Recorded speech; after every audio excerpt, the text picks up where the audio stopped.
بسم اللہ الرحمن الرحیم۔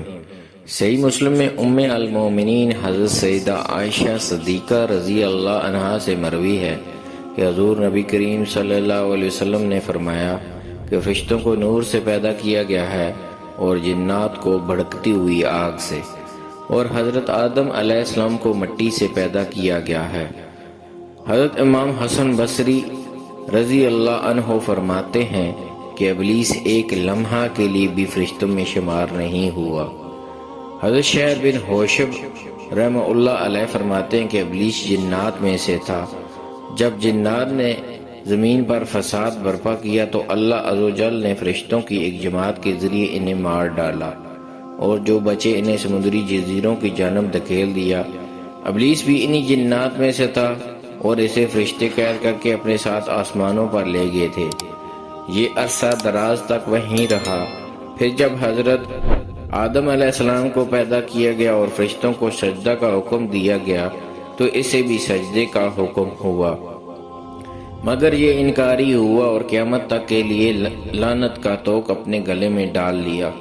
حضرت عبداللہ بن مسعود، حضرت ابن عباس اور دیگر چند صحابہ اکرام رضی اللہ عنہم کی جماعت اور حضرت سعد بن مسیب رضی اللہ عنہ کا قول ہے کہ ابلیس آسمانی دنیا پر فرشتوں کے گروہ کا سردار تھا۔ حضرت ابن عباس رضی اللہ عنہما فرماتے ہیں کہ ابلیس کا نام عزرائیل تھا، اور آپ رضی اللہ عنہ کی ایک اور روایت کے مطابق ابلیس کا نام حارث تھا۔ حضرت نقاش رحمۃ اللہ علیہ فرماتے ہیں کہ ابلیس کی کنیت ابو کردوس ہے۔ حضرت ابن عباس رضی اللہ عنہما سے مروی ہے کہ ابلیس فرشتوں کے ایک گروہ سے تعلق رکھتا تھا جنہیں جن کہا جاتا ہے، اور یہ جنت کے خزانچی تھے۔ ابلیس ان سب میں شرافت والا، علم والا اور عبادت گزار تھا۔ اس کے 4 پر تھے، پھر اللہ عز و جل نے اس کے تکبر اور غرور کی بدولت اسے شیطان بنا دیا۔ ارشاد باری تعالیٰ ہوتا ہے کہ جب تمہارے رب نے فرشتوں سے فرمایا کہ میں مٹی سے انسان بناؤں گا، پھر جب میں اسے ٹھیک کر لوں اور اپنی جانب سے روح پھونک دوں تو تم اسے سجدہ کرنا۔ سب فرشتوں نے سجدہ کیا مگر ابلیس نے غرور کیا اور وہ کافروں میں سے تھا۔ اللہ نے فرمایا، اے ابلیس، تجھے کس چیز نے سجدہ کرنے سے روکا کہ تو اسے سجدہ نہ کرے جسے میں نے اپنے ہاتھوں سے بنایا ہے؟ کیا تو مغرور ہے یا تو تھا ہی تکبر کرنے والوں میں سے؟ ابلیس بولا، میں اس آدم علیہ السلام سے بہتر ہوں، تو نے مجھے آگ سے بنایا ہے اور اسے مٹی سے پیدا کیا ہے۔ اللہ نے فرمایا، تو جنت سے نکل جا، تو بھٹکا ہوا ہو گیا، اور بے شک قیامت تک کے لیے میری جانب سے تجھے لعنت ہے۔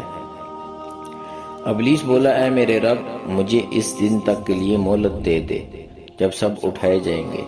اللہ نے فرمایا، تجھے مہلت ہے اس جانے ہوئے دن تک۔ ابلیس بولا، تیری عزت کی قسم، میں ضرور ان سب کو گمراہ کروں گا سوائے ان کے جو تیرے چنے ہوئے ہوں گے۔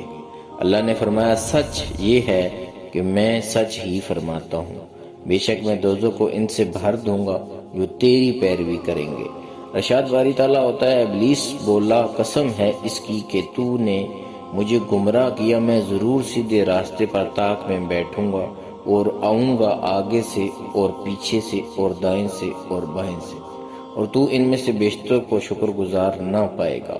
یعنی چونکہ تو نے مجھے گمراہ کیا ہے اور مجھے اپنی بارگاہ سے دھتکار دیا ہے، تو میں تیرے بندوں کے راستے میں آؤں گا اور انہیں چاروں جانب سے گھیروں گا اور انہیں گمراہ کروں گا۔ پس جو نیک لوگ ہوں گے وہ اس کے بہکاوے میں نہیں آئیں گے اور اس کی مخالفت کریں گے، اور جو بدبخت ہوں گے وہ اس کی پیروی کریں گے۔ بعض مفسرین نے اس قول کو بھی فوقیت دی ہے، لیکن ظاہر اور صحیح روایات یہی ہیں کہ سجدے کا حکم تمام فرشتوں کے لیے تھا، اور اللہ عز و جل کا ابلیس کو فرمانا کہ یہاں سے اتر جا اور نکل جا، اس بات پر دلیل ہے کہ ابلیس آسمانوں پر رہتا تھا، لہذا اللہ عز و جل نے اسے آسمانوں سے اترنے کا حکم دیا اور اسے اس کی عزت و مرتبے سے بے دخل کر دیا۔